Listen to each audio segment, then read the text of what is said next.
Hello friends, welcome to Swapna's life style. ഇന്നത്തെ വീഡിയോയിൽ കാണിക്കുന്നത് പെട്ടെന്ന് ഉണ്ടാക്കാൻ പറ്റിയ ഒരു ചട്നിയുടെ റെസിപ്പിയാണ്. പെട്ടെന്ന് വെച്ചാൽ വളരെ പെട്ടെന്ന് 2 നിമിഷം മാത്രം മതി. അപ്പോൾ ശരി, അതിൻ്റെ റെസിപ്പി കാണിച്ചു തരട്ടെ. അതിന് വേണ്ടിയിട്ട് ഞാൻ ഇവിടെ 3 സവാള എടുത്തിട്ടുണ്ട്. ഇടത്തരം വലിപ്പമുള്ള സവാളയാണ് എടുത്തിരിക്കുന്നത്. പിന്നെ എടുത്തിരിക്കുന്നത് 4 തക്കാളിയാണ്, നല്ല പഴുത്ത തക്കാളി.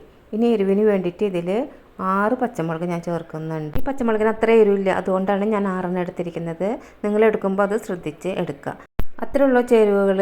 ഇനി നമുക്കിത് എങ്ങനെ ഉണ്ടാക്കണമെന്ന് കാണിച്ചു തരട്ടെ. ഈ സവാളയൊക്കെ ഒന്ന് അരിഞ്ഞെടുക്കുക. ഇപ്പോൾ എല്ലാ സവാളയും അരിഞ്ഞെടുത്തിട്ടുണ്ട്. അതേമാതിരി തന്നെ തക്കാളിയും അരിഞ്ഞെടുക്കുക. ഇപ്പോൾ തക്കാളിയും അരിഞ്ഞെടുത്തിട്ടുണ്ട്. ഇനി ഇത് നമുക്ക് ഒരു മിക്സി ജാറിൽ ഇട്ടിട്ട് അടിച്ചെടുക്കാം. സവാളയും തക്കാളിയും പച്ചമുളകും ചേർക്കുന്നുണ്ട്. ഇനി ഇതിൻ്റെ കൂടെ ചേർക്കേണ്ടത് ഉപ്പാണ്. അതും ആവശ്യത്തിനുള്ളത് ചേർക്കുന്നുണ്ട്. ഇനി ഇതെല്ലാം കൂടെ ഒന്ന് അടിച്ചിട്ട് വരാം. ഇപ്പോൾ ഇത് നല്ലോണം അടിച്ചിട്ട് കൊണ്ടുവന്നിട്ടുണ്ട്. ഇനി ഇത് ഒന്ന് താളിച്ച് കൊടുക്കേ വേണ്ടൂ. അത്രേ ഉള്ളൂ അതിൻ്റെ പണി. അപ്പോൾ താളിക്കാനായിട്ട് ഒരു കടായി അടുപ്പത്ത് വെച്ചിട്ടുണ്ട്. കടായി ചൂടായപ്പോൾ അതിലേക്ക് ഞാൻ 1 ടേബിൾ സ്പൂൺ വെളിച്ചെണ്ണ ഒഴിച്ച് കൊടുക്കുന്നുണ്ട്.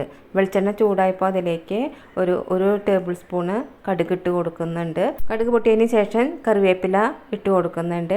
ഇനി ഇതിലേക്ക് ഒരു 3 വറ്റൽമുളകും ചേർത്ത് പൊട്ടിച്ചിടുന്നുണ്ട്. ഇനി ഈ താളിപ്പിലേക്ക് നമ്മൾ അരച്ച് വെച്ചിരിക്കുന്ന കൂട്ടുണ്ടല്ലോ, അത് ചേർത്ത് കൊടുത്തൊന്ന് ഇളക്കി ഒരു തിള വന്നാൽ നമ്മുടെ ചട്നി റെഡി ആയിട്ടുണ്ട്. അത്രയുള്ള പരിപാടി. ഇത് ദോശയ്ക്കൊക്കെ പറ്റിയ ഒരു സൈഡ് ഡിഷാണ്. നല്ല ടേസ്റ്റാണ്, പണിയും കുറവാണ്. എളുപ്പത്തിൽ എന്ന് വെച്ചാൽ വളരെ എളുപ്പത്തിൽ നമുക്ക് ഉണ്ടാക്കാം. എപ്പോഴും തേങ്ങാ ചട്നിയൊക്കെ കഴിച്ച് മടുത്തിരിക്കുകയായിരിക്കും. വെറൈറ്റി ആയിട്ട് ഇങ്ങനെ ഒന്ന് ഉണ്ടാക്കി നോക്കൂ, എല്ലാവർക്കും ഇഷ്ടപ്പെടും. അപ്പോൾ എല്ലാവരും ഒന്ന് ട്രൈ ചെയ്ത് നോക്കുക. ഇഷ്ടപ്പെട്ടെങ്കിൽ ലൈക്ക് ചെയ്യുക, ഷെയർ ചെയ്യുക, സബ്സ്ക്രൈബ് ചെയ്യുക. Thanks for watching.